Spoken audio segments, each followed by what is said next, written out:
اقترب للناس حسابهم ہے، حساب کا وقت قریب آ گیا۔ کبھی بھی کسی چیز کے قریب آنے کا تصور لائیں تو ذہن میں کیا آتا ہے؟ تیاریاں زیادہ کر دو، تیز کر دو، وقت کم ہے، جان یہ ہے اور وہ ہے۔ تو آپ کو مجھے کیا اس بات پہ یقین ہے؟ آخرت کا شعر سویا ہوا ہے، جاگنے والا ہے۔ حقیقت یہ ہے کہ قرآن کی بصیرت جب ملتی ہے تو انسان کو سب سے زیادہ قریب اپنی موت دکھتی ہے، کیونکہ اللہ کے نبی نے فرمایا من مات فقد قامت قیامتہ، جو مر گیا اس کی قیامت قائم ہو گئی۔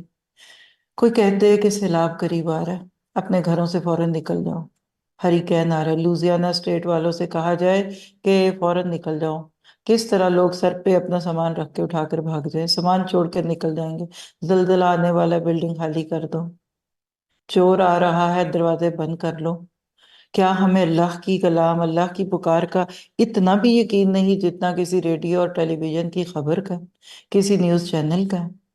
حساب کی قربت انسان کو اپنی زندگی میں دیکھنی چاہیے۔ جب جسم میں کوئی کمزوری ہو، سر میں کوئی بال ہو، کوئی بالوں چہرے پہ کوئی جھری آ جائے تو فوراً اس آیت کو یاد کیجئے۔ لیکن کیا کریں، وَهُمْ فِي غَفْلَةٍ مُعْرِضُونَ، کیونکہ غفلت ایک ایسا مہلک ہتھیار ہے جس سے انسان خود کو ہی ہلاک کر ڈال دیتا ہے۔ آج غافل ہیں ہم، جاہل نہیں ہیں، ہم بہت کچھ کرتے ہیں لیکن غفلت ہے۔ ہم جو عبادت کر رہے ہوتے ہیں، ہماری وہ عبادت بھی کوئی زیادہ نہیں ہمیں سمجھ دے رہی ہوتی، فائدہ نہیں دے رہی ہوتی، اور اس میں فَاسْأَلُوا أَهْلَ الذِّكْرِ کی بات ہوئی۔ حقیقت یہ کہ آج ہمارا کلچر کیا ہو گیا ہے کہ ہر عربی چیز کو قرآن سمجھ لیتے ہیں اور اس پہ پھر بیکار فتنے اٹھاتے ہیں۔ ہم عربی کے گانے بھی کہیں سے چلتے پھرتے سنتے ہو نا تو فوراً سر پہ دوپٹے لینے لگ جاتے ہیں لوگ۔ اور اسی طرح ایک ہمارا مزاج ہے کہ ہر داڑھی والے کو ہم عالم، اور ہر حجاب اور نقاب والی سسٹر کو ہم عالمہ سمجھتے ہیں۔ حتیٰ کہ وہ ٹیچرز جو بچوں کو قرآن ناظرہ پڑھانے آتے ہیں، آپ اس سے مسئلے پوچھ رہی ہوتی ہیں۔ وہ امام صاحب جو مسجد میں جماعت کروانے آئے، آپ ان سے فتوے لے رہے ہوتے ہیں، جی ذرا طلاق کا مسئلہ بتا دیں۔ قرآن آپ کو یہاں ایک پیغام دے رہا ہے، اور وہ کیا ہے کہ جو بات انسان کو معلوم نہ ہو وہ علم والوں سے پوچھ لیں۔ ہر مسئلہ اس عالم سے پوچھا جائے جس شعبے کا ماہر ہو۔ کیا آپ آنکھیں دکھانے کے لیے دل کے ڈاکٹر کے پاس جائیں گی؟ کیا بی ڈی ایس ڈاکٹر کے پاس جا کر آپ اپنے سر درد کی بات کریں گی؟ نہیں، وہ آپ کے دان دیکھے گا۔ تو آج سے ایک نیت کیجیے کہ ہر بندے سے ہر بات نہیں پوچھنی۔ مفتیوں کے کام اور ہیں، اسی طرح شیوخ کے کام کوئی اور ہیں۔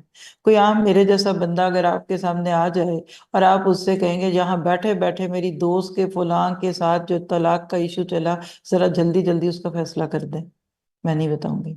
میں تو ویسے ہی کسی ایسے فقہی سوال کا جواب نہیں دیتی۔ یہ ہے جو ہم نے آنے آنے بیچا ہے دین، ٹگے ٹگے بکا ہے دین ہمارا۔ اب وہ مولوی صاحب کو بھی اپنی عزت رکھنی ہے بیچاروں کو۔ باجی کیا کہیں گی، یہ میرے بچے کو قرآن پڑھانے آتا ہے، اس کو طلاق کے ہی مسئلے نہیں آتے، اور ہم علم والوں کو فتنوں میں ڈالتے ہیں۔ اگلی بات دیکھیے، اللہ کہتے ہیں تم خود کیوں نہیں پڑھ لیتے، تم کیوں نہیں عالم بنتے؟ کیونکہ کتاب فیہ ذکرکم، ہمارا ذکر، اللہ نے ہماری فطرت کو پکارا ہے اس آیت میں۔ انسان کو اپنا ذکر بڑا ہی پیارا لگتا ہے۔ کسی اخبار میں آپ کی کوئی اچھی خبر چھپ جائے، اب اس ٹکڑے کو سنبھال کے رکھ لیتے تھے پہلے۔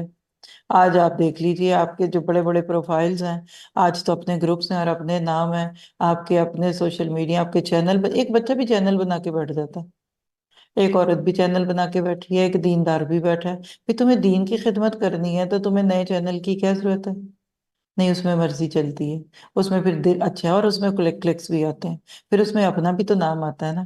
میرے نام کو کوئی نہ جانے، میرا قرآن ہی بس لوگ جانے۔ یہ ہے وہ دھوکہ جس کی وجہ سے لوگ اصل مقصد سے دور ہوئے ہوتے ہیں۔ کاٹ کاٹ کے چیزیں ادھر کی ادھر، ادھر کی ادھر ڈالتے ہیں تاکہ لوگ ہمیں دیکھیں، ہمارا نام سنیں، یہ کر لیں وہ کر لیں۔ اس کتاب میں تمہارا ذکر ہے، اس کو کیوں نہیں پڑھتے؟ اللہ کی یہی کتاب کچھ لوگوں کے لیے عزت اور کچھ لوگوں کے لیے ذلت کا سبب بنتی ہے۔ اسی کتاب کے ذریعے لوگوں کو بلندیاں ملتی ہیں اور اسی سے پستیاں ملتی ہیں۔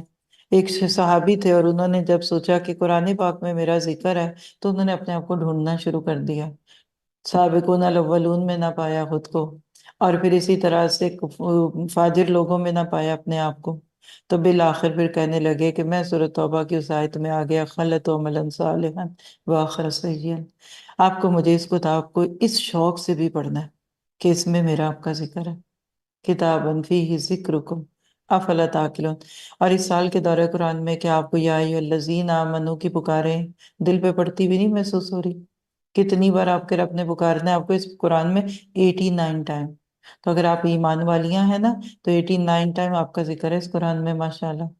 اور ایمان والوں کی جو صفات سے قرآن پڑھا ہوا ہے، ہاں، المومنون والمومنات، اور اسی طرح سے جو کئی جگہیں قرآن کے پیکیجز انہیں کو سوچ کے بتا رہی ہوں، تو کیا آپ کو مجھے خوشی نہیں ہوتی کہ یہ قرآن آپ کو مجھے بہترین طریقے سے گائیڈ کر رہا ہے؟ بات یہ ہے کہ ہم سب نے قرآن کو بھی سنا ہی نہیں، دل کے کانوں سے نہیں سنا، زبان کے اور جس سر کے کانوں سے تو اس وقت بھی سن رہے ہیں، دل کے کان کھولیے۔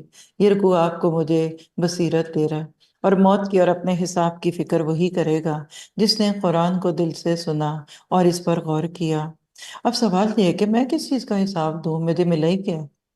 تو اللہ کے نبی نے فرمایا قیامت کا دن ہوگا، لا تزول قدم ابن آدم من عند ربہ حتی یسأل عنہ خمسہ۔ قیامت کے دن آدم کا بیٹا اللہ کے سامنے سے قدم بھی ہٹا نہ سکے گا جب تک کہ اس سے 5 سوالوں کا جواب نہ لے لیا جائے۔ عن عمرہ فیما افناہ، زندگی کن کاموں میں گزاری، وعن شبابہ فیما ابلاہ، اور جوانی کہاں گزاری، من مال من این اکتسبہ ومن این انفقہ، مال کہاں سے کمایا اور کہاں خرچ کیا، اور ماذا عمل بما علمہ، اور اس پر جو علم حاصل کیا تھا عمل کتنا کیا۔ اور ہر انسان کی اپنی موت اس کی اپنی قیامت ہے۔ تو ہم سب کے لیے اس خوبصورت سے رکوع کو پڑھنے کے بعد عمل کا نقطہ یہی ہے کہ اپنی عقل اور شعور کے ساتھ اس قرآن کو سمجھنا اور اس پر عمل کرنا ہے، قرآن کا علم حاصل کر کے اسے دوسروں تک بھی پہنچانا ہے، کیونکہ اس میں اگر آپ کا میرا ذکر ہے تو اس میں آپ کے دوسرے پیاروں کا بھی ذکر ہے۔